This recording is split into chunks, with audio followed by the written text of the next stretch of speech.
Welcome to First Unitarian Society of Minneapolis, the birthplace of Congregational Humanism. We carry on that tradition of free thought today, dedicated to promoting a free search for truth, meaning, and justice. Our web address is firstunitarian.org. I'm David Breeden, Senior Minister. Welcome.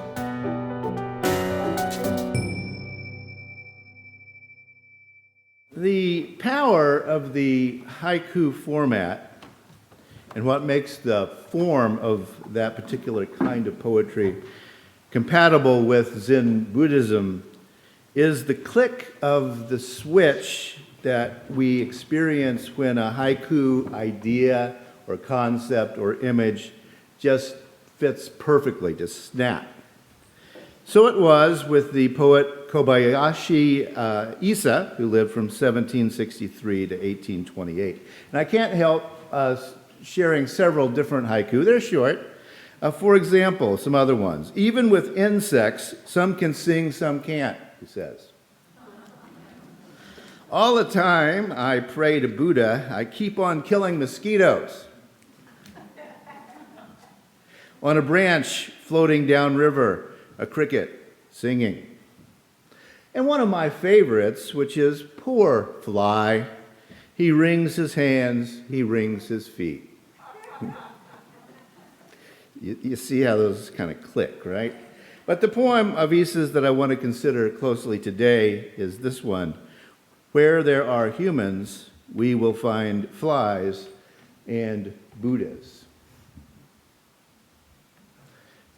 Which I think is kind of profound.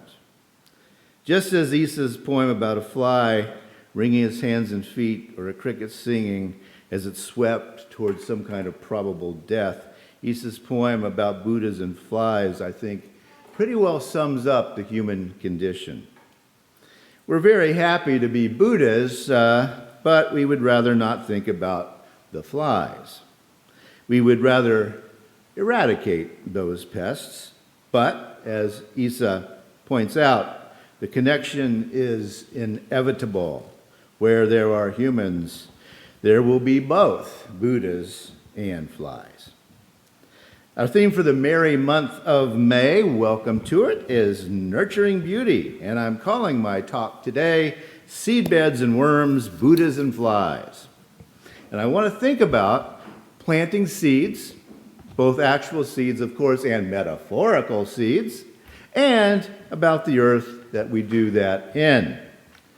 And I also want to think about the tensions Kobayashi Issa considers in that very short poem, Where there are humans, you'll find flies and Buddhas. Well, it's spring, of course, even though it's a little hard to tell looking out the window here in Minnesota. We have, as is our custom here at FUS, celebrated our spring equinox. And yes, your volunteers are gearing up for a summer solstice celebration because it will come despite appearances. The seasons pass as we watch our earth turn, and we are reminded of the cycle of life and death and rebirth. For me, as an old farmer, the spring brings to mind cultivation and planting, but also the fact of the reckoning we must face for the bad seeds that we planted. Yeah, farming always feels a little bit biblical, as I have mentioned before. And of course, then we're also throwing those seeds out there into the weather, whatever that is going to be doing. I've mentioned before the inscriptions at the ancient temple of Apollo at Delphi as the sacred center of Greek society, as well as the important sacred site that was one of the main sites all around the Mediterranean of the BC days. And I've mentioned what those three top inscriptions were. Know thyself, nothing in excess, and certainty brings insanity. Those were the top three. Now, I want to balance these ideas off one of my favorite poems, that one by the Scottish poet Robert Burns.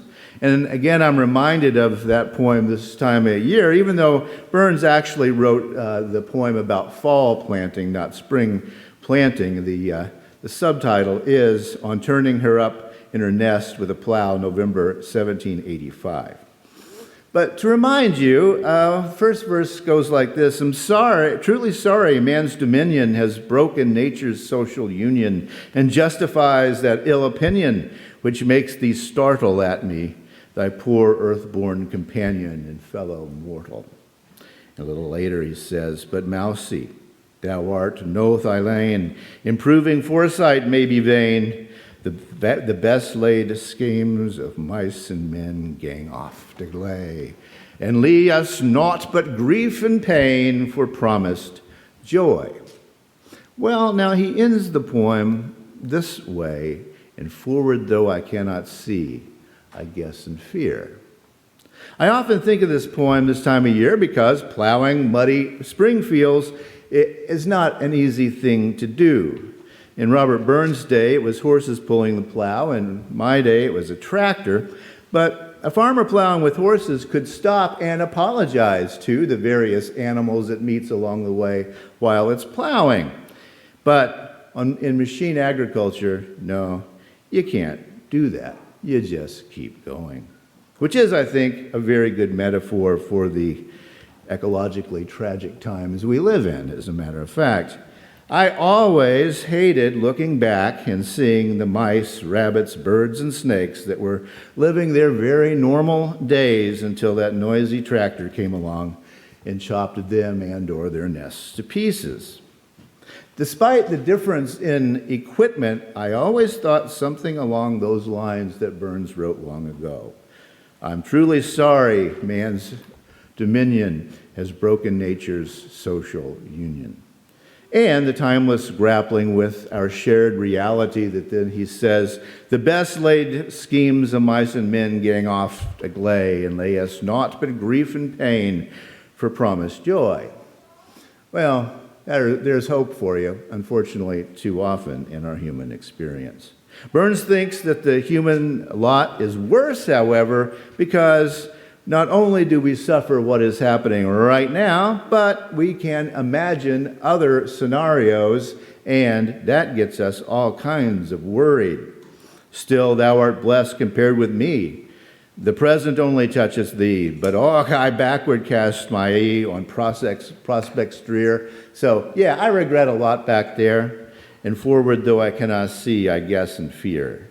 Our imaginations are wondrous, but also they're very dangerous, and Burns knew that very well. Forward, though I cannot see, I guess in fear.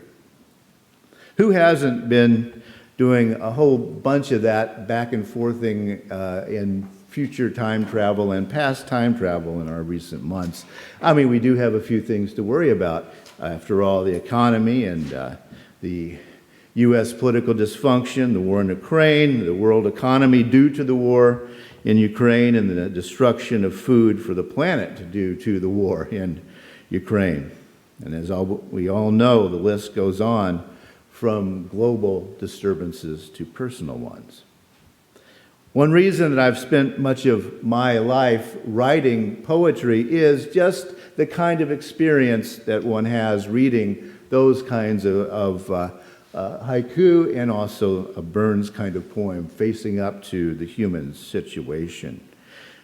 I have always thought that poetry can say the unsayable, or if it can't exactly do that, then poetry can give us some kind of temporary closure to what cannot be said. And often we can't even think it sometimes. Take that image of the grasshopper, for example. Think about it for just a moment. We see that grasshopper in Issa's poem singing away on his broken branch, floating on down the river. We see it. And we know that the image is true, quote unquote, right? Even if we don't know what true exactly would mean in that particular case of a branch floating down a river and a singing grasshopper on it. On a branch floating down river, a cricket singing. It's a moving kind of image, isn't it? Poetry catches one of the ways the human mind works, following those kinds of images, I think. For example, I can take the word God and use it in a poem or a song. Even atheists have an image of God, that quote-unquote again, in their minds.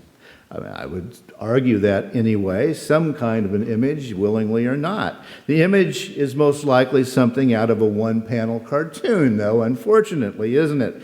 About some kind of a guy with a beard and a bathrobe. The image arises naturally to us. It's just in the water of our culture. We see the cartoons. We pick up all of those images from the zeitgeist. In that case, the word God becomes a symbol, and then an image, and then we forget what this image and the symbol are all about, and therefore we often get confused. As a matter of fact, the ease with which most of us can call up some kind of an image of God has been used as an argument for the existence of God. We couldn't think, so that old argument goes, of God so readily if some reality of the symbol did not exist. It's a very old argument.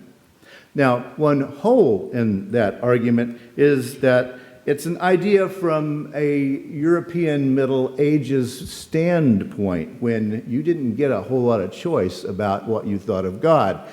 I mean, you did, but they would burn you at the stake if you made the wrong choice, right? It's looking back at a time of Christian hegemony. This is what God is.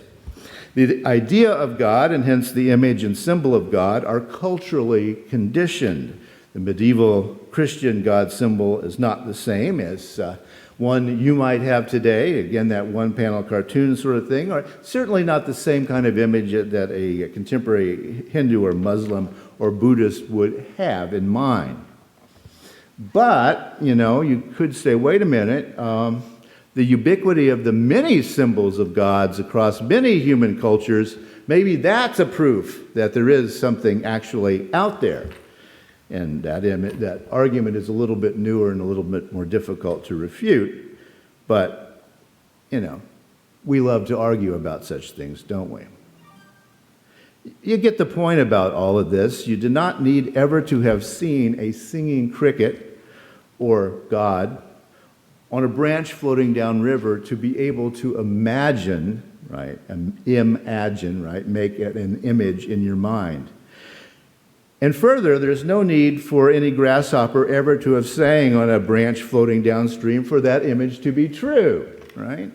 I've never seen anything like that, but I know immediately, click, what it means to see that in my mind. The sort of images and creations and breakdowns of human language and symbol that we can look at in these cases, they're endemic to language, and there's why a lot of philosophers say, you know what? Language can never get at reality, which is a debatable point. And I've spent a lot of my life thinking about it from a Wittgensteinian idea, and guess what? There's no bottom to that kind of thinking. That's why humanism is not an answer, and I always argue this point. We are not trying to be an answer. We are trying to be in dialogue. We aren't trying to solve all the language puzzles and philosophical conundrums in the world. We are inviting others to come in and talk with us. Let us have a real dialogue about these things that are subtle and mysterious and dangerous and difficult. And let's actually talk instead of, trying to lure someone into our little lair so we can pontificate about it. We know that interpretations of facts change over time. That's simply a fact of the matter. Therefore, truth changes over time, necessarily. We know that. Every idea, every truth has some sort of genealogy, some sort of family tree. It has nuances within its meaning when we start looking at it. Now, this is not a reason for alarm as far as I'm concerned. If you're a person who's fine living with mystery and ambiguity, hey, it's kind of a good time not to know anything. That's exactly what Socrates said, and, look where it got him. Oh yeah. Don't do that, right? But let's go back to those inscriptions over the temple of Apollo at Delphi. And I mentioned them earlier. It's Nothi Suiton is the Greek, know thyself. That's number one. Mean agon, nothing in excess, mean, right? And ongia paradate, a little more complicated, but certainty brings insanity. So, know thyself, yeah, Socrates, Plato, etc., they went to town on that particular one, didn't they? But then that nothing to excess, who really wants to hear that one? You know, I learned it, I think, in 5th grade when they were teaching personal grooming, you know, how you have to brush your teeth, nothing in excess. We don't want to hear it, but, you know, if you don't listen, it does come back and bite you, doesn't it? I speculate that those two bits of wisdom are very popular with us, and I bet you $5, they're in every self-help book ever written, right? Know yourself and stop being excessive, yeah. But then there's that third saying that we don't hear about, certainty brings insanity. That may be the most true one of the three and the most difficult to pursue. It's telling that certainty brings insanity is not part of our cultural code. It's not something that Europeans and European colonies have ever wanted to hear, is it? Certainty brings insanity. Insanity is like, war and theocracy, right? Racism, sexism, homophobia, I mean, the list goes on. What isn't driven by certainty that isn't bad? I guess we have to ask. Certainty brings insanity. And that's why we humanists try to stay in ambiguity. It's a whole lot safer for everybody. Certainty brings insanity.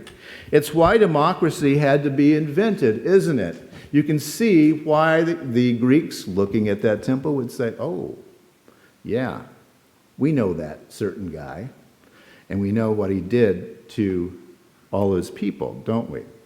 One tyrant means disasters. He's quite certain, yep, and that's very bad. The certainty of one group over another. Yeah, it's easy to fall into that. Our group is certain. We know the truth. Yes, and then we will set out to oppress, suppress, and hurt others. Bad idea if you're looking to be ethical. Know yourself, nothing to excess, certainty brings insanity. And I think it's smart to remember all three of those. It leads to a humanistic worldview. We can embrace wisdom and love because that necessarily gives us the humility to do that. And that's why we are a safe place to share dangerous ideas here in this congregation. A humanist congregation is dedicated to ambiguity, discussion, dialogue, knowing that real love and real wisdom is not certain. That's where insanity begins, and we don't want to go there.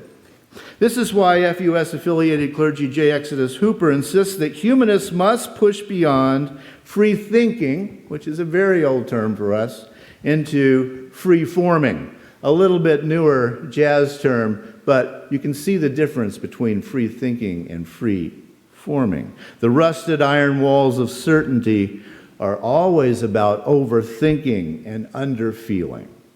They're about self-delusion, they're about destruction through excess, and they're about the insanity brought on by certainty. They're all about thinking and acting in an unchained way so that we don't hurt others. The temple at Delphi was centered around oracles, prophecies, because why? Well, you know what? Yeah, Burns was right. We people always have feared the future. As he said, still thou art blessed compared with me. The present only toucheth thee, but I backward cast my eye on prospects drear, and forward though I cannot see. I have a memory, I time travel to the past, and I have fear of the time travel I do to the future. The project of progressive religions, I would argue, never does change. The project is to change that rote, cliched, oppressive, uncomprehending way that we become certain. That is what leads to fear and death. The project of progressive religions is ever more both personal and social. Personal in helping each of us see our place and our responsibility on this darn earth, and also social because we have to see what we owe to others. My forebears taught me a verse to say when you go out into the field in the springtime. It goes like this: "He that goeth forth and weepeth, bearing precious seed, shall doubtless come again with rejoicing, bringing his sheaves with him." That's one of the Psalms. And yeah, it's the inspiration for bringing in the sheaves, if you know that old conundrum there. Taking seeds out and planting them is always an act of hope.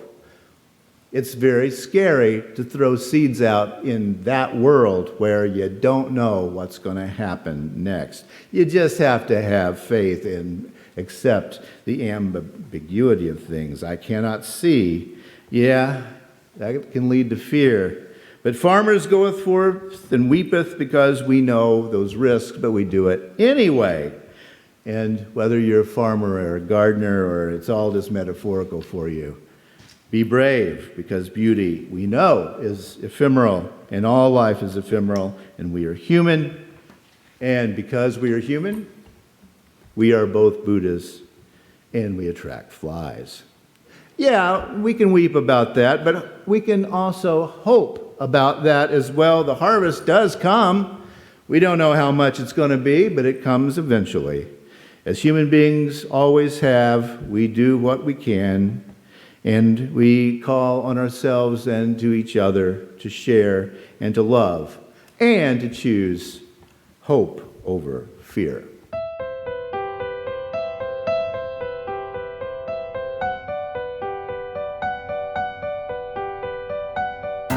Thanks for listening.